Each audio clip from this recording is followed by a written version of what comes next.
This episode of Warp 5 is brought to you by Audible.com, offering more than 180,000 titles for smartphone, tablet, and desktop. To get a free audiobook of your choice and help Trek FM at the same time, visit audibletrial.com/trekfm. And also by Enterprise in Space, an international program of the non-profit National Space Society. Find out how you can help science and education and become a virtual crew member aboard the NSS Enterprise Orbiter by visiting enterpriseinspace.org. And if you want to join in on the conversation and share your thoughts on this episode or any other, please join the Babel Conference, our listeners group on Facebook. Just type Babel, that's B-A-B-E-L, into the Facebook search field. We look forward to seeing you there. I'm J.G. Hertzler. I played Kolos on Enterprise, Star Trek Enterprise, and right now I'm on Warp 5.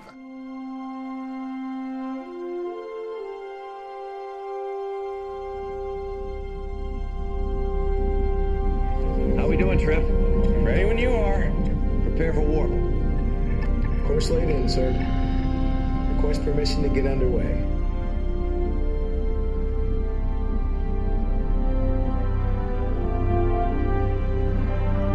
Let's go.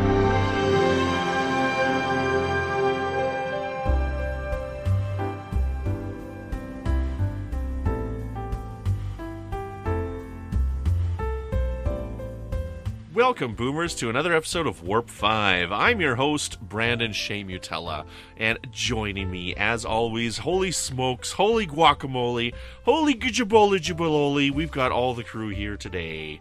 Patrick, how you been? I've been good. How are you? I am doing very good. It has been a week since I got back from the convention in Albany, New York, and it was a whole heck of a lot of fun. I had a really good time with Ken Tripp, and I'm eager for us to be recording again, because we didn't record last week. So Yeah, it's unfortunate. You were like 4 hours from me, and I couldn't make it up there. Instead, I was at work getting electrocuted. Excellent, right on. Well, I made sure that electrocution happened. I paid that guy well, and yes, thank you, Bob. Also joining us is Brandi Jackola. How are you doing, Brandi? Fine, thank you. You're doing well, obviously. I'm doing really good. I'm wearing my Melodic Trek shirt. Yes, it's lovely. It's nice. It's all vinyl. It's like a really good quality shirt for the most part. So there's a couple little black. They didn't do the black very well on the shirt, but that's okay.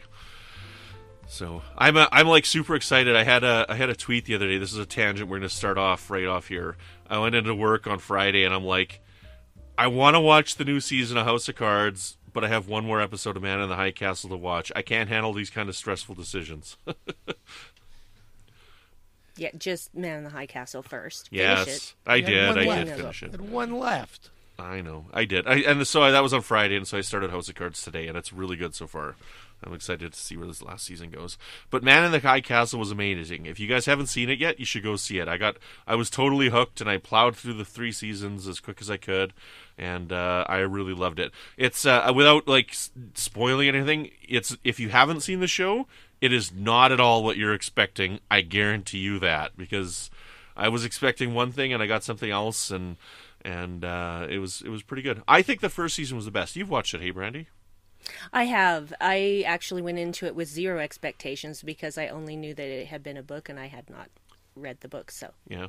Do you have a favorite season out of the 3? Well, it would be the first season, which is not to say seasons 2 and 3 are not good, but yeah, that exactly. First season was just hits you right in the face and just stays in your face.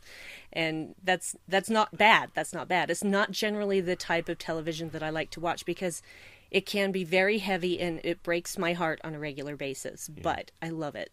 It's beautiful. Matt and Nick were talking about it on the 602 Club, and they both think the second season's better. And its second season's great. There's you're picking what's better, chocolate cake or chocolate pudding. I mean, they're both great. They're just different. But unless you don't like pudding.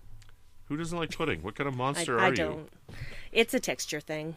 I have texture things. How about chocolate cake or chocolate candy bars? Candy bars. There you go. Sorry. Anyways, we're not here to talk about Man in the High Castle. We're here to talk about Enterprise. And I'm guessing Patrick hasn't seen Man in the High Castle because he fell asleep when we were talking. Not one episode, sorry. It's really good. Wait, look, I still have to get through what I'm watching now to get 2 animated series to get 2 Men on a High Castle. It's okay. It's okay, Patrick. We're Hurry not up, judging. Patrick. Holy Hey. A second ago, she wasn't judging. Now she's yelling at someone. No, I'm just saying, you're judging. Don't tell him to hurry up. He'll do it in his own time. I might be dead by the time that comes. But we are here to talk about some Star Trek Enterprise, and tonight we are continuing with our Season 4. I've watched that. Oh, good. I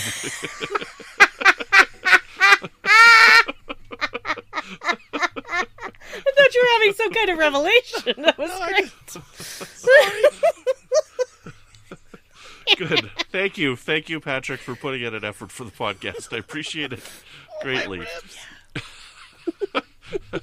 But before we get into our reviews of the next couple episodes for our podcast here, Brandi, I believe you have some comments from the Babel Conference on our last 2 episodes, which was our These Are the Voyages epic, amazing Hulk Hogan, Macho Man rewrite. Okay, I was on board until you said Hulk Hogan, and now I'm just walking away with my head shaking. What's wrong with Hulk Hogan? He's a racist? No.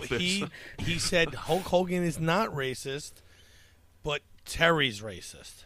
Okay, there we go. I can't follow this stuff. I don't know. I don't know anything anymore. You know, I tweeted something or Facebook something once, and I read an article where they thought that they found Noah's Ark, and I'm like, well, this is interesting, so I retweeted it, and then people were just crapping all over me. They're like, this guy's some racist liberal who wants guns. I don't even know my terms, so I'm just blah blah blah, and I'm like, I don't even know who you're talking about. Whoever's webpage it was, and I'm just I don't know. Sure. So I can't keep up with it anymore. There's just too many. I don't know. Probably an evangelical. It's fine. It's fine. Okay, so on part 1, which is Warp 5, number 169, we have some comments. The first one got in there first. Tim Hands. He says, one thing which will forever bug me about Enterprise is they never got the chance to explain who Future Man was, unless Discovery by some chance decides to address or answer that mystery. Plus, it was a golden opportunity missed to take the show into the Romulan War for the following season. That being said, Enterprise for me really keeps getting better and better with repeat viewings. Agree. Mm-hmm. Agree. And then Chris Hill said, just started this one, but Brandon, this song came to mind when you were talking about the fun you have hosting, and that was Queen's Don't Stop Me Now. And I'm like, yes, Don't Stop Me Now. I love this podcast, and Don't Stop Me Now. Yeah. One of our lovely associate producers, Jim McMahon, says, I was always unsatisfied with the series finale, in quotes. The writers could have done so much else with that episode. I loved listening to your ideas for what the Enterprise finale could have been. And then Chris Hill later says, I have finished the episode, and this is a great beginning. Justin Ozer has to get his 2 cents in, and we love you, Justin. Listening now, also an associate producer. Listening now, you referenced Dayton's Ward TNG novel. Let me start that one over. Listening now, you referenced Dayton Ward's TNG novel Headlong Flight. That's such a great novel and one of my all-time favorites. He's reading every Star Trek book ever, guys. He seriously is. I am too. Yeah, it's he's I don't know how he's going to do it, but he just blows through him like nobody's business. And then he says, I'm loving the rewrite and bringing in all of the previous captains for an adventure. That would have been amazing. Here is the Trek KFC commercial, which is amazing. By the way, it seems like it's not the original actors. I'll put more on that in a further comment. And then Oh, no, it's definitely not the original actors. Oh, no. And there was a Reddit thread, but in any case, I can't read it. It's too small. So I'm just not going to read that Reddit thread. You can go to the Babel Conference and see it. Apparently, the commercial that it was in this was for DirecTV. And the commercial that Tim Hands was thinking of was a Bill Shatner, James Doohan commercial that aired in Britain, I think. So you would be surprised at the people that show up, the Americans that show up in British television commercials. It's a thing. Okay, we have a lot of comments on this, a lot more than I thought. Yeah, it seemed to be a popular discussion. Yes. And finishing off Justin Ozer's comments, the Voyager episode where they get trapped in a part of space and need to work with others to get out is The Void. It's probably in my top 5 in all of Voyager. And Brandon Cowell said, I don't think Archer was Future Guy. I think that would be a bad idea, wouldn't work. I agree. And then finally, Matt Rushing. Hi, Matt. He says, I love the idea of rewriting what is unequivocally the worst episode of Trek ever. Ooh, I don't know. Cat's paw. But I'll say, I think you fell into the same trap the original writers did. You tried to make this something it should not be. This should have been an episode that wrapped up Enterprise as a series, and finding a way to tie that into the signing of the Federation Charter. It would have been a love letter to Trek. I just don't think this needed to be a universe-spanning all-captains thing. I think it needed to be focused on Enterprise crew and their importance in the Trek canon, and how without them the Trek we knew would not have been. Now that's a proper love letter to both. And then I responded, thanks for listening, Matt. I blame Bruce. No. Oh, Bruce is going to have words to say on that. And then, of course, we have part 2 of the These Are the Voyages rewrite. So let me quickly get through those comments. There aren't quite as many there, which is probably a good thing for time considerations. Let's see here. So, Aaron Sugar says, the premise of the episode, crew members from TNG interacting with NX-01 people via holodeck, could have been used successfully. It shouldn't have been the series finale, obviously, but would have made for a good sweeps week episode. Instead of watching the quote-unquote last mission, they could have Riker and Troy watching a mission we had seen before. It could have been used to explain the inconsistencies of canon as viewed by someone a couple hundred years later. Interesting. Christopher Mock, I'm not sure how to pronounce your name, Christopher, my apologies. He says the only way to salvage the ending is to eliminate the episode from the series entirely. Let Enterprise end with Terra Prime. At least that felt like an ending. I'd rather have that instead of what we got, which was no Valentine, more of a sucker punch to the groin. Tell us how you really feel. Yeah, I'm not sure where you stand on that. I think a lot of people have kind of written that one off, and that's fine. I mean, like, choose your own adventures, right? So yeah, exactly. It is still difficult for me to watch, but I don't skip it when I'm rewatching. Frosty Winnipeg says, like Voyager's finale, it would have been a better episode if you took out everything from the future. I don't know. I don't know if that would have made it better or not, but we'll never know. For sure. Anyway, Greg Molumby says, I think there were some of These Are the Voyages where its heart seemed to be in the right place. The end with the Enterprise captains doing the space the final frontier was basically the best part. Still, I choose to prefer Terra Prime as the true Enterprise finale. And Matthew Bell says, just caught up with both parts back to back. Some very fun ideas. Complete OTT, that means over the top, for those of you who don't know. Fan service, of course, but a far more fitting as a love letter to the fans. It would have been glorious. I can't do Gowron, I'm sorry. That's okay. And again, like, so my idea with this one here, I mean, like, I totally understand what Matt said and a few other people there. But again, I was trying to go with their love letter to encapsulate all of Trek. And so that's why I kind of pushed us on that direction there with getting all the captains involved. And I think we all kind of came up with that. But yeah, I mean, a good finale would have been just a finale for Enterprise, right? So, yeah. So tonight we're going to do that. We're going to rewrite These Are the Voyages again. No, I'm just kidding. Oh my God. No, tonight we do have. Thank you everybody for your feedback. Before we get into that, thank you very much. We really appreciate it. We like interacting with the listeners, and we like knowing that we're not doing this in a vacuum because we're doing it for you guys, and we love to get the interaction. So somebody send us a voicemail. Send us an MP3 or something like that. Record us an MP3, and we'll put it in the show. Totally. As long as there's no swears in it. No swears. No swears. But tonight, we're going to continue with our Season 4 retrospective, and I believe this is Part 4. But tonight, we're just going to cover 2 episodes, just because of the way the season works. We're just going to cover the 2 because it falls in between 2 3-parters. So tonight, we're going to cover Daedalus and Observer Effect. And I said it right, Observer Effect. For some reason, I always want to say Observer, like with a B instead of a V, but, that's okay. It's because, do you like Zerberts? I don't know what that is. It's when someone does a against your skin, but it makes a sound. That's a Zerbert. Depends on which skin they're doing that to. Usually, moms do it on their babies' tummies. I would love that. Yes, okay. Go. Now I've never heard that term Zerbert, but yes, no, I know what you're talking about now. It's an American thing. Sorry. I thought they were raspberries. That's what I thought they were, was raspberries.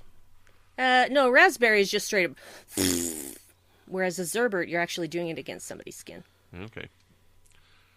Well, learn something new every day. Kind of like motorboating, but Well, not. Really not. Sorry. Yes. so that I would be love more of a water skiing defined when I version of motorboat. Zerbirds. That's Yeah, I defined, guess. yes. It's a very specific kind of Zerbert. Very specific, yes. Yes. And Sorry. yes. Images nobody needed in their head. I apologize profusely. The best thing about it is, those are all like generic words, so we're maintaining our family rating here. Just some kids are just really confused, I think. So. Yeah. Completely. Oh, boy. Welcome to Warp 5. Tonight, we're talking about Daedalus. We're going to start with Daedalus. That's going to be the first episode we talk about for our retrospective. And in this episode, we get the creator of the transporter coming to the ship, and we find out that he's an old family friend of Archer. And we discover that he wants to create this new type of transporter technology that's going to beam people really, really far, which could possibly eliminate Starfleet. However, we find out that he has some dark ulterior motives. Well, maybe not dark, but, ulterior motives nonetheless. So, I like this episode. I think it's a really interesting episode. And it's an unsettling episode because right from the get-go that this guy, Erickson, is, not telling the truth. And, Bill Cobb is this wonderful guest actor in this episode, and I think he does a really great job of portraying this father who we find out is looking for his son. So, Brandi, let's start with you. What are your initial impressions on Daedalus? Well, Trip was so excited. He was just like, I'm going to meet a legend. And he was just so nervous. It got actually really nervous, which I thought was adorable. They say never meet your heroes, and sometimes that's right and sometimes it's not.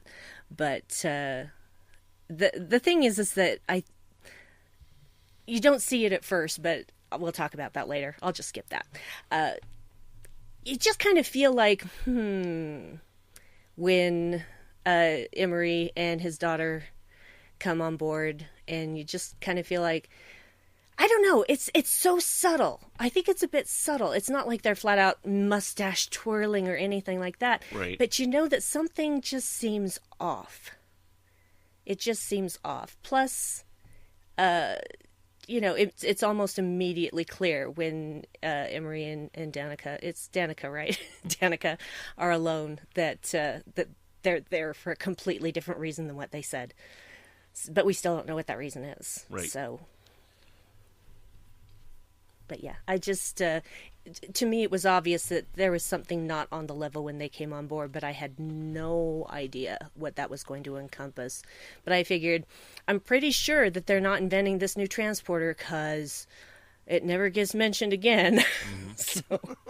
Well, see, but that's just it. That's interesting. To me, I know that at the end he says it'll never work and whatnot, but I mean, whenever I see this, I think of the transporter that we see in the Kelvin timeline.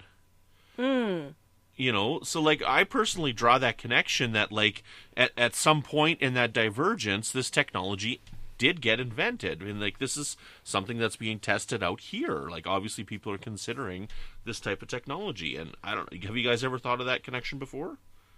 Nope. No, I have not.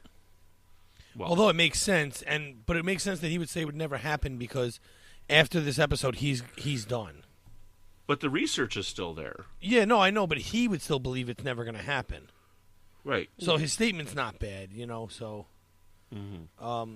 I don't know. The thing I like best about this episode, actually, is early on, there's a bunch of foreshadowing as to what they're doing wrong, even though you don't understand it. Yeah. Because she says... She's talking to Archer, and she says, he's been obsessed with this forever. All he can think about is is Quinn, right? The son Quinn. And maybe when this is over, he can finally stop thinking about that. Yeah. But she already knows that he's not really here to create a warp drive. He's here to, get Quinn. Right. They're transporter, not warp drive. Transporter. Oh, that's what I meant. Sorry. Yeah. And I feel like she at that moment she really super wants to tell Archer what's going on, and she doesn't, but she does. At the same time, it's like she's giving him all of these really strong statements, hoping that he'll just clue in somehow. Right, and figure it out. Mm-hmm. Yeah. So telling him without telling him. Yeah, well, she's not going to go against her dad's wishes. No, but That's she obvious. really, really wants to because she thinks it's wrong. Right. She also believes that she could trust Archer. And the father doesn't. And I can see both points. Well, I guess I don't see the point of the father and why he doesn't trust Archer, because Archer is this old family friend, and he was Quinn's best friend. And so I just don't understand why he thinks that Archer wouldn't help him if he knew the real reason. Because I think he thinks... I don't know if he thinks Archer won't help him, but he's not willing to risk Archer not helping him. He's also... And I think they should have wrote this in a little better. I think he should have been written to be protecting Archer. Because if Archer knows, then he's culpable. If Archer doesn't know, then it's Starfleet's problem and his problem, not Archer's problem. Yeah. And I think that should have been written in somewhere because he does look at Archer as a son. So he's not willing to risk another son. It makes perfect sense that would be written there, and it's not anywhere in the episode. Yeah. Is it in the bonus features? I haven't actually. I have the Blu-ray, but I haven't seen the DVD bonus features since I bought the discs in 2004 or whenever they came out, and I haven't actually had a chance to watch the Blu-ray bonus features. I bought them in 2016. I've seen all the episodes, but I haven't seen any of the bonus features yet. But the episode itself, it feels like it's missing stuff. Like it feels like it's truncated. There's a couple of points, like for instance, the I wonder if there was more story to it that they just edited out for time, because in the teaser, it just ends abruptly with Emery Erickson laughing, and it doesn't fade out. Like sometimes when they don't have an action beat, sometimes it just fades out and then goes to the theme song. But this it just kind of cuts off.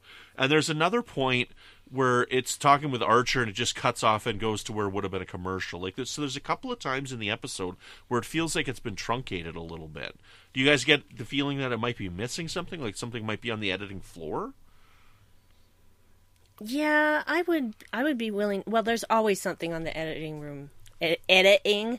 Oh, good grief. Editing room floor. But I would like to know what it is, because it does seem like there was more there that had to be cut for time.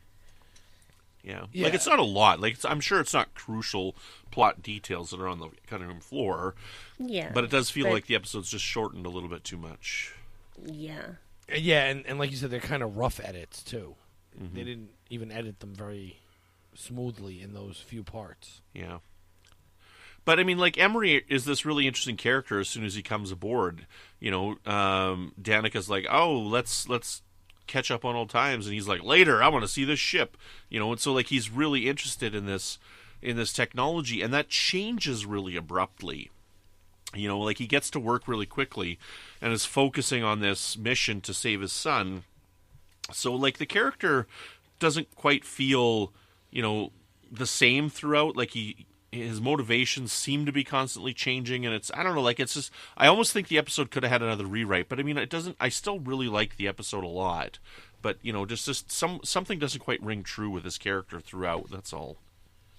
Well, just according to what little bit I have been able to glean, this was...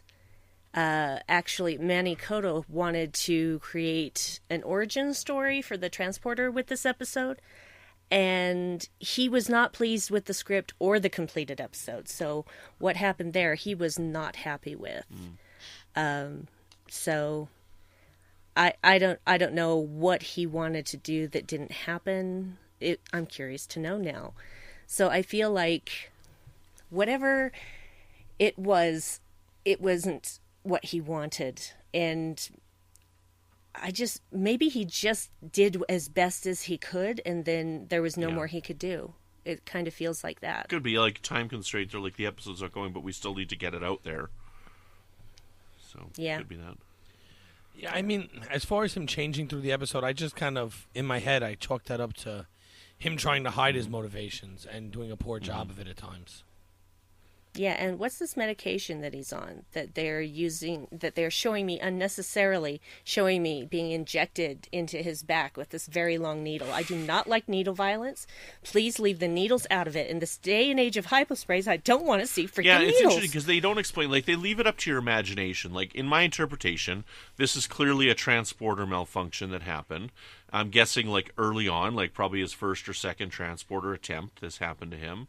And, but it doesn't say what the medication is and why he needs it. So they leave it up to your imagination.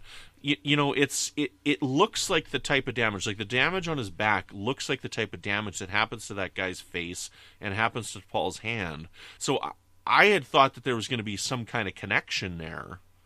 And it didn't follow through. Like, I thought that's, even still, every time I watch the episode, I think there's going to be some type of connection there.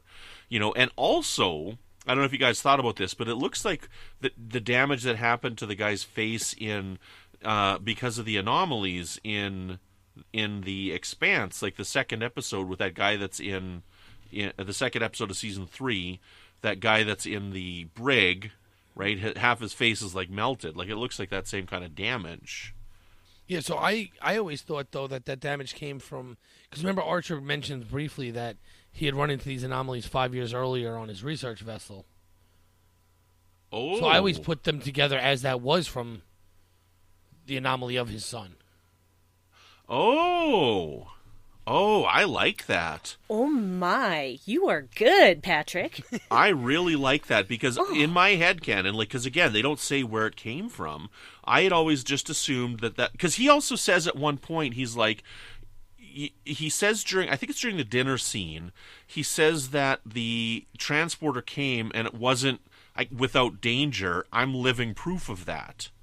So I just always made that connection that it's his damaged back is the living proof that it's a dangerous technology and there was troubles getting it off the ground. But I like the idea that he possibly had this damage from his son. And that just wasn't explained in the episode, but I like that a lot. Yeah, I don't know why. It just always felt that way to me because he hid the fact that he had seen this before. And Yes. Archer had found out there was a blurb of research somewhere on his research, you know, in a log somewhere that had mentioned something similar to this, but he never talked about it again. And to me, him trying to hide his son, you know, that all makes sense in the character to me. Yeah. That he's trying That's to lie my because he headcanon. doesn't want them to know that this is what it's all about still. Yeah, no, totally. Right there, you have just changed my perception of this. And from now on, when I watch this episode, I'm going to think that that's damage caused by his son. I think that adds a lot to the episode. That's my headcanon now. Yeah, because if you also remember, like, he said he didn't think anyone would get hurt, but like when the daughter's yelling at him about the guy dying, it's kind of like they knew that was a distinct possibility. Mm-hmm. Yeah. Oh, excellent. I love that. Yeah. So let's talk about Quinn here for a bit. So this son, he's trapped in this state, and again, it's my understanding of the episode. So like they were testing out this new transporter that they wanted to go long distances, and the son ended up getting lost while doing one of these tests, and so he spent however many years, 15 years, I guess, trying to bring his son back, and again, one of the motivations of the episode, and it's a what's the word I'm looking for? It's a plot device to get the characters where they need to be. Is I guess I just don't understand what the rush is in this episode and why he has to get it done now.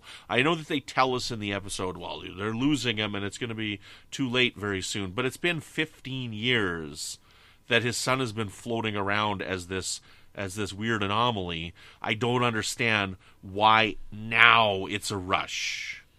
Because there wasn't a ship powerful enough before to help him do this. Right, but that still doesn't explain the rush. Well, signal convenient degrades that the over ship time, is there. right? Yeah. But 15 years is a long time for it to suddenly be a rush now. I don't know. That's the only thing that I'm like, this is just kind of weird. But I'm not going to get hung up on that. I guess. I don't know if now is the only time it's been a rush. Thank you. That's what I was going to say. I feel like that it's probably been a rush for a while, but this is the first real opportunity that he's had. Could be, yeah. Could be. So some of the questions that the sister brings up, Danica brings up, is like... Oh, wait. One last thing. Also, go ahead. I think he wants to... It might be part of the rush, might be the fact that he's trying to do it before anyone gets wise to him doing it. Mm-hmm. The longer he stays there, the more Trip is looking into him, and he kind of knows that. That's why... Like, that was a great scene when he's like... to make it easier on you, I'll put the power coupling in or whatever it was, the power converter in. Trip's like, yeah, if you don't mind, I'd like to see it. And he just kind of ignores the sentence at first. And he's like, so, can I see it? And he's like, I told you, I can do it. You don't think I'm capable? Yeah. It's an uncomfortable scene to watch. Very. I like it because of that. Yeah. Yeah, it's really interesting. You don't get that a lot because there's some kind of weird subtext going on. And something's not right. But just the words that they're using are pleasant, but you can really tell that there's something not right, and he's hiding something. Yeah, and Trip can tell. They use as well. It's a great use of pauses. Yes, to really give what's really being conveyed over what's being said. Yeah. Yeah. Yeah, you got it. So, but they mention Quinn and like the state that he's in. They're questioning like, does he sense anything? Does he know? Is he just gonna, if we beam him back, is it just gonna be like it's the next second for him? Like, what is he gonna be expecting? And it always surprises me, the last scene when they materialize him on the ship, and because to me it would feel more appropriate to just beam him out and scatter his atoms. But maybe that's not right. I don't know why that would feel like the right decision for me, but I'm always surprised when he materializes on the transporter pad and then falls to the ground. What do you guys think about that? I thought it was fitting, and I thought it was extremely uncomfortable to watch. So I think it answers our question, too, by the way. What is it going to be like for him? Because he obviously didn't know he was gone for 15 years. Even though he makes no reference to his dad's appearance changing, he asks him what's wrong right before he dies, which to me says he doesn't understand that he's dying, and that he's been gone for so long. Mm-hmm. Brandi? Yeah, I feel like that in order for Emery and Danica, well, especially Emery, really, it's more about Emery than anything else, to have the closure that he needed, we needed to have a body. We needed to have Quinn materialize, and we needed for him to be able to hold his son that one last time. Yeah, it would have been kinder to just scatter his atoms into space, but that's not what they chose, and that's not what Emery would have chose, because in the end, his concern was for his son, but it was more about he wanted to see his son, he wanted to hold his son, he wanted to rescue his son, and he wanted that tangible evidence that his son was still alive. I guess what feels odd to me is I'm surprised that he can materialize at all. I guess is, if I were to put it into words, is that he can materialize as a solid form on the transporter pad at all. Because if he's been this floating mass of like spectral matter for 15 years, I'm just surprised that there's anything left to coalesce into a being. Well, at that point, what I find weird is I am, the first time I watched it especially, but I am surprised they can bring him back because they're fighting it so hard at the moment, and he's like yelling at him to hook up other things, and Trip's trying to tell him there's not enough time, and it just seems like he can't bring it. It shouldn't. No more power should be able to bring him back alive. You know what I mean? Right. So it's kind of weird that he's fighting this, unable to get him, and then he kind of like just pushes a button to materialize him and hope for the best, and it works, but he's dead anyway. So the science to me just doesn't work, although I'm not a quantum physicist, so who knows? It just seems the way that scene was written was a little odd. Right, because with them fighting, it's almost like they can't materialize him. Right. And that's what they're fighting to do, is they're fighting to try and bring more power, boost the power so we can materialize them, boost this so we can materialize them. Right. And then he just materializes and then collapses. Right. And so I guess that's, putting into words, that's what doesn't feel quite right to me, yeah. Yeah, if they would have written it a little better, that he wasn't ready to materialize, or he was going to be dead, and then, I don't know. It's just the way they worded it. It just seemed like there was no way to materialize him, and then there he is. Yeah. Again, I really like this episode. I mean, like, it's not a strongest episode, but I like what they were trying to do here. And I don't know if it would have been another pass of an editing, another pass of a script, something like that. That could have improved it quite a bit. But I like what they were attempting to do here. So I do also want to touch on T'Pol's storyline in this episode with T'Pol and Trip. So this is really, we've had the Augment trilogy after this, before this. And, T'Pol and Trip sit down at one point in this, and Trip's like, this is really the first time we've had a chance to talk since we were on Vulcan together. And T'Pol's been reading the Kir'Shara. And, she's changing. And so, this is the book that's basically the Vulcan Bible. And it's changing who she is. And, this is an important transition in her life. And this book is making a lot of sense to her. And she has a lot of questions. And it's a difficult time for her because she's starting to question all the things that she's been raised with, So, and I mean, when I see this storyline, I see a parallel to when I came to Christianity, and I still have a heck of a lot of questions, and, because of the things that I was raised on. But, the thing with, when T'Pol's like, I probably just have other priorities now, and I've got to deal with this now. This is something that's important to her, and that's something that kind of happens to people when they find faith, is that their priorities shift and their priorities change, and then there's times that you lose friendships because of it. Because there's something that's different in your life and something that's more important, and it's an interesting transition to make. One of the as a Christian, my journey that I've had, one of the interesting things is I saw a funny post online that said, it made me laugh. It's like, I don't want to ask Santa for a bike, or I don't want to pray to God for a bike for Christmas because miracles don't work that way. So I'm just going to steal a bike and ask for forgiveness instead. Right, so I think that's really funny because it in a nutshell, that's kind of what at scratching the surface, that's basically what it is, right? But as you go through it, it's not quite that, and there's more to it than that, and your perspectives change on things, So I don't know. I'm just kind of rambling here now, but I don't know. What do you guys think of this interesting take on T'Pol's journey and where she is now with this Kir'Shara? Go on, Patrick. Oh, no, I mean, I enjoy it. I think she's a little rougher on the edges to Trip in the beginning, but it makes sense. Like you said, these things kind of happen, and she's trying to throw all her focus behind it, and I feel that some of that is because, she had the Trillium D addiction earlier in season 3, so this is making her, again, she's trying to get back from that and learn this new version of her religion, and it's a lot to take on in a short period of time. Mm-hmm. Yeah, it is. I feel like, I understand what Trip was trying to do. He really was just trying to be a friend. And she has all of this other stuff going on. And so when he's asking her, she tells him that she's been reading the Kir'Shara, and he's like, well, how is it? And she says, interesting. And that's it. That's all she says. And she's giving him all of these one-word answers, and I don't even know if it's meant to be a sort of back-off vibe.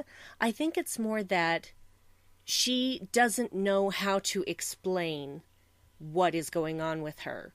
She doesn't think that he's going to understand what is going on with her, because what she's going through as a Vulcan, and he's a human. I think there's some of that going on as well in how she's thinking about it. She just doesn't explain because she doesn't think that he can possibly relate or understand. Well, I think it's partially that, but it's also partially because she's still processing everything. Exactly. She's like, it's a lot to take in. Well, she does say that at one point, doesn't she? He says, he says something along the lines of, tell me how it turns out. And she says, well, once I understand it myself. Right. Yeah, exactly. It's a lot to take in, and you can't just have all the answers the first time through. And I'm sure she's probably read it a couple of times at that point, right? But, who knows? I wanted to bring that up because I think it's a really interesting plot line. Plus at the end, there's no more symptoms of Pinar in her, of the Pinar syndrome. And there's a lot of people... T'Pau removed it. Yeah, there's a lot of people on Vulcan who are experiencing that as well. And, that's a life-changing experience as well. If you think you have an incurable disease and all of a sudden it's gone... And her mom died. So, she had a lot going on. But so she got an interesting plot, and I look forward to revisiting and seeing how T'Pau changes over the next few episodes. So, but speaking about dead relatives, I found it interesting. I wanted to talk about this, but I missed my chance, so we're going back. When he's yelling at Trip, "You don't know what it's like to lose someone you love," and Trip's answer back was, "I absolutely do, but I would do anything to get them back out, except for putting other people at risk." Right. I found it to be an interesting statement back, because there was a point where Trip would have risked other people to get revenge for that. To get revenge, but not to get her back. Well, yeah, but right? she was dead. Right, but the revenge that he wanted to get was against the Xindi, who are now also threatening the entire planet, right? Yes. So he has had growth. No, I think he has, but I just found it an interesting statement because, yes, it was to get revenge and not get her back, but I think getting someone back is actually more justified. Yes. I don't think killing someone else for either is good. Just, if you had to rank them, just for revenge is worse. Right. If that makes sense. I don't know. I think they're both pretty bad. I agree, but I don't think they're equal. No, I don't think they're equal either, but I find it worse to be willing to take someone else's life to bring back the life of a loved one. Not in revenge, just anyone. You're just randomly picking anyone, and you're ending their life to bring back the person that you want to have again. I think that is absolutely horrendous. And I think that's way worse than revenge. I also don't think that Emery expected that to happen. I think he thought it was a possibility, but I don't think he expected it to happen. No, I think that he kind of did. I think he kind of did. His experiment itself doesn't actually cause this. It's being in that area with the anomaly that does. And but I do think, I don't know, I'm kind of on the fence on that one because I think that it caused his damage, so therefore he could understand the problems with it. But I think he also thought that he was going to be able to lock on and pull him in before that happened. So, right. Sometimes the worst part of a person is their arrogance because they believe they can fix something before it becomes a problem, and then it's too late. Yeah. Mm-hmm. Well, if Stephen King ever taught us anything, it's sometimes dead is better. Pet Sematary? Yes, I know what you're understand. referencing. I'm just thinking about it from a philosophical point of view. I'm like, actually, yeah. Sometimes that is better. Mm-hmm. So. Excellent. Okay, well, let's move on to our next episode. Unless you guys have any final comments on Daedalus. No. Good. Okay, Observer Effect. This is one of the best, most frustrating episodes of the series. Okay, I hate so much of this episode, but it's my favorite episode of Enterprise. So let's start there. Why is it so frustrating, Brandon? Why is it? I don't know. They didn't need to be the Organians, right? So you know how we talked about like fan service and whatnot? I think it's a little too much fan service that these are the Organians. But I love the episode nonetheless. And just like you guys remember, Wages of Fear, right? And that final scene in Wages of the Fear and how much I hate that final scene, it does not change the fact that it's my favorite movie of all time, right? And I don't like that this is the Organians, but I really love this episode, and I think it's my favorite episode of Enterprise. I go back and forth with this in future tense. I just don't think it needed to be the Organians, but I love the episode so much. So the more I watch it, the more I like it, and the less I care. But it's the Organians. That's fine. Even today, I'm watching it again, and when they're like, we're the Organians, I'm just like, damn it! No! Don't do that. Because the premise here is, and I've heard a lot of people complain about it, the premise is they shouldn't have been the Organians, right? Because we don't run into them yet. Right. Well, so what? They wiped the memories, so they don't remember running into the Organians, and Clearly, No, it's not. It's not that they met them, and I agree. They don't remember it. It's just like by the time we get to the Organians in Errand of Mercy, they still don't know anything about humans, and they're all like blah blah blah. I don't think it fits. With the continuity of what we see in Errand of Mercy is all. And it doesn't, again, this is my favorite episode of the show, so I'm splitting hairs here, right? Like, I love Saru, he's my favorite character, but I still hate the threat ganglia, nothing's perfect, and this episode is just the only thing, it could have just been any type of alien race. Nobody likes the threat ganglia. Yeah, I don't know. I had a very passionate discussion with Bill and Dan in the Northeast Trek Con, and they think I'm completely out to lunch on it. And feel free to contact Bill anytime you want. He thinks I'm completely out to lunch on that. Really? They're completely inconsistent. Completely inconsistent ability. Yeah, and that's what I told him. But he has his own justification, which is fine. I mean, it doesn't bother him. That's fine. And I was. It doesn't bother me. I just think it's dumb. We're going on a tangent. Like, if you want, like, we just created a bonus episode on Odo for the Patron Zone, right? And I mean, one thing that's inconsistent about Odo, the entire series, like, he's one of my favorite characters, is like his weight. And in one of the novels, the very first original novel, called The Siege by Peter David, we didn't know enough about Odo yet, so Peter David wrote that Odo is he maintains his mass. Mass would, like, he's this, not weight, but mass, right? And so when he turns into a little rat, he, like, bites onto somebody's pant leg, and because he's so heavy, the guy trips. Because it's like a weight holding him down, right? So he's like Ant-Man. Something like that, yeah. And so, like, I like that aspect in the novel, and so I kind of wish that they would have done that. But in the show, Odo's just whatever weight he needs to be, right? So, but that doesn't bother me, but the threat ganglia bother me. So, anyways, tangent over.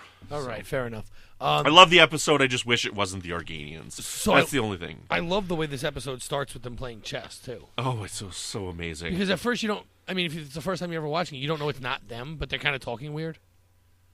And it is a weird way to start it, because you're like, why are these guys playing chess? You never see that. Like, you see Cisco and Dax play chess, but, like, chess is not something that you really see in Star Trek. No, and you get see a 2D especially. Like, you see the 3D, but you don't see 2D. Is what I mean, right? Yeah, and they talk about it, and they're talking about, like, all the infinite combinations, and 1 to the 100 million, whatever, 150 to the 10th power, or whatever it is, 150,000 to the 10th power, but they talk about that, and the way they're talking, they're clearly not themselves. Yes. But you don't know that yet, so it's kind of like, huh? And I like that. I like the way that starts. And then you do find out pretty quickly when they're like, somebody always dies. Right. Well, at the end of that conversation, they kind of tell you. See, but the thing about starting it with chess is such a perfect game. Like, chess is such an amazing game because it's such a fascinating, like, I can't put the words properly, so I'll do my best here to describe it, but it's like, it's this awesome combination of, like, the military and the church and how they have to work together and they have to kind of both be strong. And if they're both weak, then they don't work very well. For example, if you've only got one knight and you've only got one bishop, they're very ineffective the way that the game is set up. You kind of need both, so it's a really fascinating game. And so it's really fascinating that they've used it here because, like, while there are a certain limited amount of outcomes for a game, like, it's a large number for us to comprehend, it's interesting because that's what they're talking about the whole way through this episode. They're like, in this percentage of the time this happens, and in this percentage of the time this happens, and this only happens this percentage of the time. So it's like there's a set defined parameter for them that they've come to expect out of these events that are about to occur. Right. So I think it's really interesting that they compare it with the chess game. So no, I love it, and I also love the fact that one of the two, it's their first mission. Yeah, that's a really interesting aspect of the episode as well. And he's the one who screws it all up. Mm-hmm. And I love that they've chosen who they've chosen in this episode as well. So while it's not Travis Mayweather, right? It's Anthony Montgomery, and so he really gets to shine in this episode. And same with Hoshi. Like Hoshi being one of the ones that's sick. We get to spend a lot of time with these two actors. And honestly, we get to see all of the crew in this episode a lot. And that's another reason why I love this episode so much, is because everybody's here and everybody gets a significant amount of screen time. Well, to touch on Hoshi, I mean, I think it's great. I think it's great for her character that in the middle of being sick and starting to talk in all different languages because she's like half out of it, she can still use math via language to escape the room. I mean, I'm going way ahead in this episode right now, but that's such a great scene. It is. It's an amazing scene because she's talking, I think she was talking Spanish to Klingon to then English so that we can understand what she was saying finally. And she says, math is just another language. And she's like hitting buttons. And as Trip is trying to tell her, you're never going to, oh, you got it. But again, that fits in with the theme of the episode and what the Organians are saying. They're like, this is it. Happens this many times. Once in a while this happens, but either one person dies or everybody dies, and nothing will ever happen and nothing will ever change. And even Trip is saying that this is impossible. And here we got a human overcoming the impossible because of her abilities. And that's what makes humans different and humans unique. Right. Well, just like, and again, we're jumping ahead, but when they go to resuscitate her with basically their version of a defibrillator, and he's basically like, I've never seen that before. He's like, you never seen that? He goes, no. He goes, well, haven't you seen them try to bring people back? He goes, not after all hope is gone. Mm-hmm. And then they pull out another unnecessary needle. Ugh! 2 episodes in a row. Needle violence. I totally think Pulp Fiction whenever I see that in this episode here. But it's great because this is where the new person in the mission is new guy. This is where new guy is really starting to turn where maybe we should break the rules. Maybe this isn't proper. And and it's really what Archer does, and then Archer's speech that really puts him over the edge at the end, but I'm way ahead of ourselves now. Mm-hmm. Well, I mean, that's okay. We're just discussing the episode in general, and it's like a sum of the episode that makes it so amazing. I mean, like, it's so well done, and it's so spooky, and I love the ticking time clock that we know something really bad is going to happen right from the outset, but we don't quite understand what's going on. And I really like the idea of the Prime Directive being turned against us. Because that's something that's happened a couple of times in Star Trek, and I wish it would happen more, because that's what this is. They're like, look, we have nothing to do with this. These people would have died no matter what. We just happen to be here watching what's going on, seeing how they react to trying to determine if they'd be good for contact. I don't know why this event is what they've determined that bar, that benchmark to be, right? Why is it? Are they all going to die or not? I don't understand why this is the benchmark. However, but again, I don't understand why is warp technology the benchmark that the Federation chooses, right? It's just that just happens to be the benchmark that they've chosen. But it's really interesting to see the Prime Directive turn back on them, because Phlox and Archer both say, look, you can help us. Why don't you help us? Archer mentions himself, I've been in this situation, and it's very hard. So I love it when the Prime Directive is turned on its head and not used against the Federation, but the Federation's on the other side of the fence. I love seeing that. Yeah, I agree. Here's my thing. I didn't really have a problem with it being the Organians, and I'll tell you why. This is what I imagine happened after the end of the episode. Those 2 guys or gals or whatever gender they are, it doesn't matter, whatever sex they are, they go back to the collective or whatever. They're yellow light bulb gender. Yeah, there you go. And their superiors are like, oh, you did not just do that. Oh, you have ruined everything. Now we have to go find another benchmark. You 2 are out. Get out of here. You do not ever speak of this. And that just wipes away everything that happened. So now you have nobody who knows what actually happened on that ship. And that's why Errand of Mercy still works. There you go. That's my headcanon. Sure, that's fine. I never even thought it out that far. Oh, I did. I just like the episode a lot, and I did too. That's why I did that, because I'm just like I just said I'm not even bothering. I'm good with this as it is. Well, I've heard the argument about it, kind of conflicting with Errand of Mercy, and so I thought, I'm going to fix this in my head. So if anyone asks me what I think about it, I will tell them. Nice. Excellent. Right on. Okay, well, I've been talking a lot here, so I want to hand the mic over to you guys. It's your turn to gush a little bit, because I've just gushed all over this podcast. So but I completely agree with what you're saying, Brandon, about the Prime Directive, because it shows just how ridiculous it can be. Mm-hmm. They're going to watch an entire starship die, a starship of what they believe are good people, simply because they can't destroy a virus, right? So, and how many times have we seen someone get in trouble or do something, or, usually our captains, the captains we're watching and stuff, end up stepping in and helping and then causing some big problem where they see the starship anyway. But just to listen, that planet's going to get wiped out if no one does anything to stop it. There's a meteor headed right at it and everyone's going to die. But we can just tractor beam it for a hot second and fix everything. Yeah. Well, we can't do that because we're influencing the natural progression of the society. Says who? Who says you weren't supposed to be there to fix it? That's a viable option in the grand scheme of everything. Mm-hmm. And if you believe that it's all destiny, then what does it matter what anyone does? I don't believe it is all destiny, though. That's just it. Like, we all have our own choices, and we all have choices to make, right? Like, no, I know. That's what I'm saying, though. Like, because their belief is that if that meteor is gonna hit the planet, then it should hit the planet because that's destiny. That's the way it's supposed to happen. But that's nonsense because I'm here, and I can fix it. Yeah. So even if you believe it is destiny, then why is it not destiny that I'm here to fix it? I don't think of it as destiny, more like natural selection. So almost like evolution.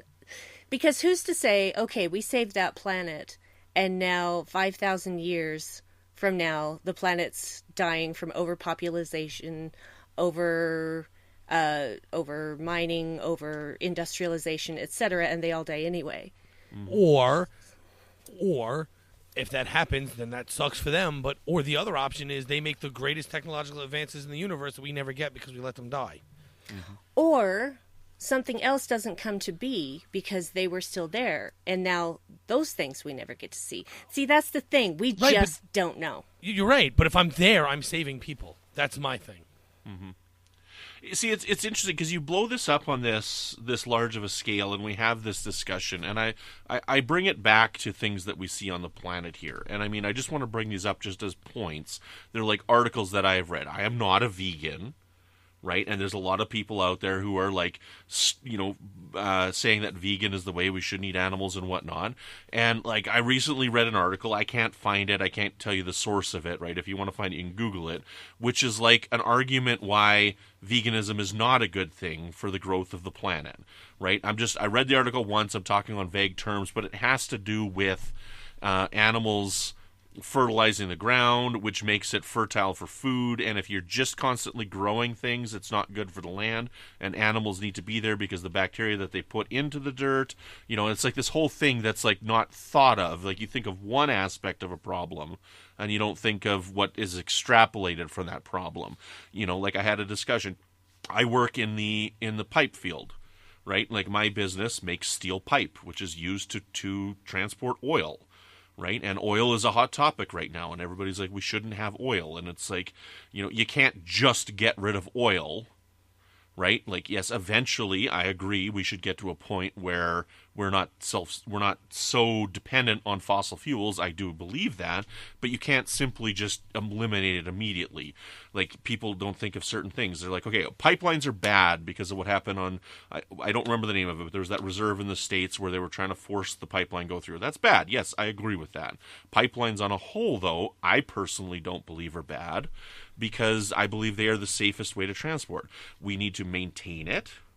We need to have laws in place that dictate when these pipelines get replaced in order to maintain their safety, because if you just leave them in the ground, they're going to rot and they're going to weaken, right? But I mean, and that's why things are happening right now. But, people say, well, we shouldn't have pipelines. Well, what's going to happen then is you're going to replace it with transporting by train. And transporting by train is not good because it's expensive. And that's causing its own pollution in transporting that oil that people don't think of. Well, and, you know, and more accidents.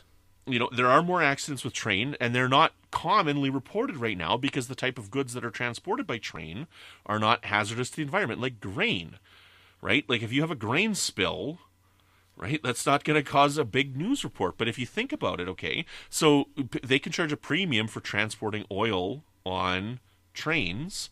And if they stop transporting grain, that means grain will have to be transported by truck going forward, which is going to end up costing more in the long run for that, which is going to cause the price of food to go up. Like, these are all trickle-down effects that people don't consider. And while, yes, the root problem is we need to decrease our dependence on fossil fuels, you can't simply make everybody have a battery-operated car because people can't afford that. You can't just expect everybody to immediately replace, you know, or convert their vehicles to a battery-operated vehicle because people can't afford that. There's just too many vehicles out there, and people don't have the income to do it, right? You got things like solar-powered houses going on right now, but that's still entirely funded by the consumer. You can get a loan that allows you to pay the exact same dollar amount that you're paying for your power bill right now, and instead you're now paying for the loan to pay for your solar-powered house. But it's still up to you to pay that for the 20 years. And at the end of the 20 years, if it breaks down, it's still up to you to replace it at that point. And so you're out nothing, or you net nothing at the end of all that. And this has just been a really long tangent on a whole lot of issues that I don't know if people will comment on, but it's just, you got to think about other things. And it's not just one effect and one result. There are a lot of effects that people need to study and realize when they make their own opinions. And it's like dropping a pebble in a pond. It is, right? And all of the ripples that spread out from that one little pebble. Brandy's really good at knocking what we say down to things people understand. That's what I'm here for, folks. Euphemisms. Excellent. That was a long tangent. Sorry for the listeners. I'm going to leave it in. I'm not going to take it out, but it's kind of a long tangent. But it's interesting. And this whole thing where they have this benchmark, I don't understand why they have this as a benchmark of what is going to happen when they die here. Like, I don't know what result. That would have been interesting almost to say what result would they have wanted them in order to ensure that they were, quote-unquote, ready for first contact. What do you think that result? No deaths. But I just don't understand. Met nobody. I just don't understand why that would signify they're ready for first contact. Because they're smart enough to understand a light-based being. You think so? It could. That's what I get out of it. I mean, I don't know, but that's how I took it. Yeah. I just shrug. How can we know why that's their benchmark? Because we don't know enough about the Organians at all to have any kind of, even now, to have any kind of judgment of why they would choose that. Yes. No, I don't know. And why apparently they've been doing for like 10,000 years. No, but I don't understand why that's their benchmark. The way they were talking, it seemed like the only way they would make first contact is if there are no deaths. Because the guy says numerous times, there's always at least one. Yes. Basically saying we've never met anybody that hasn't died. You yes. guys are the worst neighbors. Well, it seems to me like if you've never met anyone that hasn't had at least one person die, that maybe you ought to move the benchmark. That's just me. Figuring out a solution, period.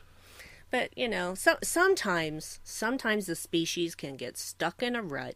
Mm-hmm. And the Organians got stuck in a 10,000-year rut. Could be. Which until is ridiculous. Enterprise. And then Archer goes off on him, which is great. Mm-hmm. He tells him, I don't want to be sophisticated, advanced if it costs me, empathy. Mm-hmm. Mm-hmm. Agree. I loved that. It's a great speech. Mm-hmm. Now, I want to ask you guys this thought here. So this is something that just kind of came to my mind right now. What if this isn't the only test? What if there's like Organians that are scattered across the galaxy, and there's different things that they're watching and observing? Like this one is like a medical one, and they're like, I don't know, there could be something else. I'm not a writer, so I don't know what it could be. But what if there are like, I don't know, a dozen different Organian pairs scattered across the galaxy, observing different events, seeing how the aliens in all over the galaxy react? That makes sense, actually. Yeah. Mm-hmm. Because this particular situation was location-based. Right. And so they obviously had been posted there. Right. To wait for something to happen. And I don't get the impression that they put this silicon virus on this planet. Again, not at all. They said this would have happened had we been here or not. Yeah, they kept making a point of that. Yeah. And I don't feel like they were lying. Yeah, right. No. So maybe they have different benchmarks, like you said, Brandon, in different parts of the galaxy, in different parts of the universe, for all we know. Mm-hmm. Could be. Yeah, we don't know how far the Organians reach. So they could reach pretty far because they don't have bodies. Why couldn't they have been hanging out over at Fraggle Rock? Then they'd think they could meet them. That could be it. There you go. Fraggle Rock.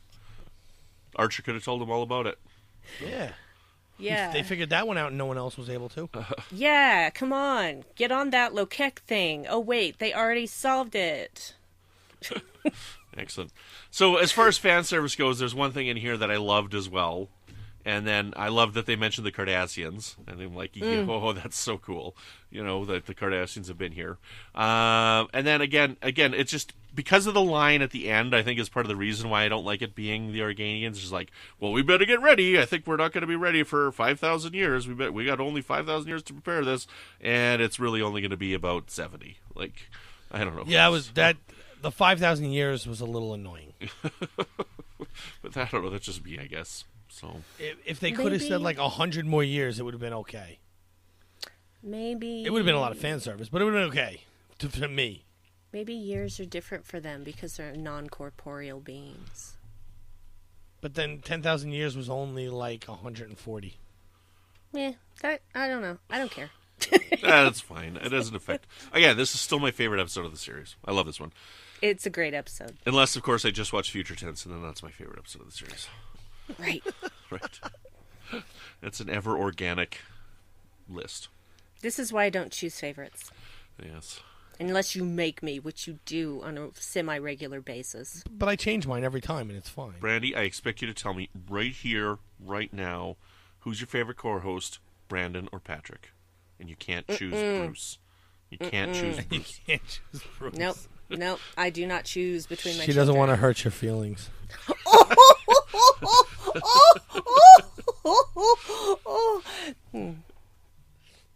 Any final thoughts? Not saying a word.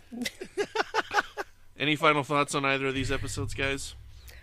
I think it's a good pairing to talk about. They're both kind of dramatic, and yet with Observer Effect, we do have a little bit of humor, especially when Travis is like staring at Trip and Hoshi through the observation window. It was so creepy.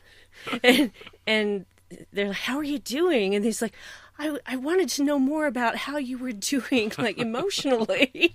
How are you handling this? And they're like, what is wrong with you? Just little moments like that just bring me joy. But I actually really enjoy both of these episodes. Are they perfect? No, nothing is perfect. Mm-hmm. But I think they're really strong episodes for season 4.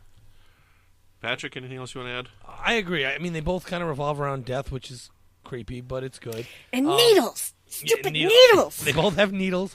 I do like the creepy looking through the window when they're the medical staff and they're like, "Well, how are you?" And he's like, "You have the scanners." You know, like, what are you asking me for? But no, I thought they were really good episodes, and they're really good to talk together because they kind of have similar themes and they're not tied to other over. They're not tied to other arcs. Overarching arcs? Yeah. Overarching? Overarching? Yeah. Those things. Overarching arcs. They're not tied to other stories. Yes. They're standalones that work really well. All right. So my last thoughts on this, and I forgot to mention it earlier, so I'll make this as my last. I'm pretty sure it's Janet Lee, who's a very constant commenter on our threads and a loyal listener of the show. And I wanted to bring something up that she's mentioned in a few threads in regards to Daedalus. So she had mentioned, and I hope I'm getting this right, and Janet, you can comment if I'm not quite getting it right, but in Cogenitor, I believe it was, she thinks that Trip's decision in Cogenitor started, and Archer's reaction to it, started a rift in their friendship. and she had mentioned a few spots, and this was one of the episodes that she had mentioned as like a continuing example of that rift in their friendship, with the way that Archer is reacting towards Trip in Daedalus and how frustrated he's getting with him in the hallway. And I've never seen it that way myself. I see these things as like contained plot elements for an episode, and with character elements like that, I don't see them as a consistent thread throughout. And I'm just wondering what you guys thought of that. Do you see this as like as a culmination of like frustration or anger that Archer might have towards Trip? I took his frustrations early on in the episode as him sort of having to come to grips with he had to pick between two family members. Mm-hmm. And he didn't like being put in that spot. Mm-hmm. And not knowing what Emery's motives really were, he felt that Trip was putting him in that position, not Emery. Mm-hmm. Brandi? Because we also know that, we also noticed that when he starts to realize that Emery is not being fully honest with him, he goes to Trip first and tells him to look deeper into it, and that's how Trip finds the feedback loop. Yeah. Brandi, what do you think? Trip started to have suspicions earlier on, and Archer listened to them. So I never at any point felt like there was any kind of animosity or frustration. Like when they're walking down the hall and Trip's talking about how excited he is, and Archer's just like, why? Because Emery isn't a celebrity to Archer. Mm-hmm. He has a totally different relationship with him, so he doesn't have the same feelings, and so he's just like, dude, it's just my friend Emery. Why are you going on about this? That's a normal reaction, in my opinion. I didn't find anything there that feeds this rift between them. Mm-hmm. It didn't even occur to me at all when I watched it again yesterday. So, no, I think if you took just that scene in a vacuum, where he's basically screaming, "You have your orders. Can you do this or can you not?" I think you could see that, but there's too much that happens around that scene that says otherwise. Mm-hmm. Excellent. Yeah, agreed. I think it's just just for the episode contained. That's about it. I don't see a rift between them at all. I think they have a friendship that's very strong myself. Yes. But yeah. Anyways, Janet, I just wanted to talk about that, and we thank you for your comments that you post on our threads, and we appreciate it. So, excellent. This is a lot of fun, and I guess I should tell people here what we're going to be talking about next time on Warp 5. We're going to be having some bonus episodes that are coming out that I recorded at the Northeast Comic Con. But our next episode that we're recording next week is The Bride of Frankenstein. We're going to be getting back into our movie night. And then the episode after that, we'll be recording. We're actually going to do a fun one here, if anybody wants the feedback ahead of time here. Inspired by a recent episode of Trek Ranks, we're actually going to do a top 5 episode titles for Star Trek Enterprise episodes. So those are the next 2 that we're recording, and we're going to have a couple of Northeast Comic-Con stuff scattered in between there as well. So check your feeds, because you're going to be getting a lot of Warp 5 over the next couple of weeks. It's going to be a lot of fun. We got some fun interviews. We got an interview with J.G. Hertzler coming out, and an interview with Leslie Hoffman. So plus, I think the last episode released was the panel that we did. So I'm just trying to get my bearings as to timelines. I think that one has already been released. But talking about the Organians is not all that we've been discussing on the network this week. So please take a listen to this clip and see what else you may have missed elsewhere on Trek FM. Previously on Trek.fm, continuing mission. Another production. And now another 4 fan groups. Yeah, but now they are. And that in itself seems to me to be laying the roots or the basis for something that could grow bigger sometime in the future. I mean, let's get this one out of the way and then see where it goes from there. But now you have a collective. Earl Grey. Detecting Romulan life forms. Oh, sorry, did you say there are Romulan life forms? Yeah. No, I said there used to be. So you Romulan detect fate signs. What have you guys created? Yes. Okay, so there are life forms. Interesting, fascinating. Was life forms. They're gone now, but there was traces of life forms that were present at the shuttlecraft. Oh my goodness. Dead Starfleet officers, dead Romulans. This isn't really helping much, is it? Standard orbit. This episode is emblematic of how it wanted to grab the bull by the proverbial horns and wrestle those kinds of issues to the ground and serve as an example of where a certain subset of people stood at the time in trying to react to the craziness of their own world. And that's one of the things that I just continuously love about this show. The 602 Club.